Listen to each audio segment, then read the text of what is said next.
Pinalaya na ang ministro ng Iglesia ni Cristo na ikinulong dahil sa pananakot ng ilang pasahero sa Cavite. Narito ang report ni Katrina Son.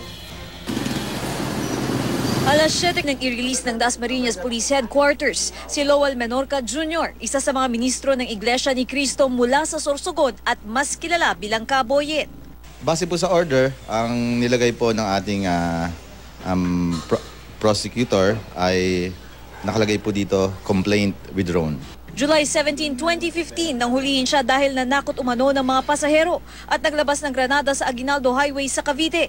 Pero naging usap-usapan ang pagkahuli sa kanya dahil dinukot umano siya at ang kanyang asawa at anak, bagay na pinabulaanan ng INC.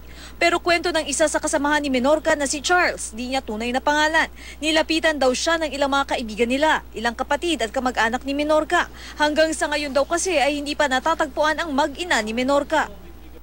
Baka pipilitin nga siya na magpirma ng dokumento against his will dahil sa takot niya dahil ang kanyang asawa at anak ay hawak po ng mga tao na may kaugnayan po doon sa yun na po yung nagano sa kanya, yung nagpapa-abduct sa kanya. Pinabulaanan naman ni Attorney Allen Blairboy, abogado ni Menorca, ang aligasyong dinukot ang mag-ina ni Menorca. Ayon sa pamunuan ng INC, wala silang kinalaman sa umano'y pagdukot. Ipinakita rin sa GMA News ang isang pahinang sinumpaang salaysay ni Menorca na sulat kamay daw nito. Pirmado ito ni Menorca at ng kanyang abogado.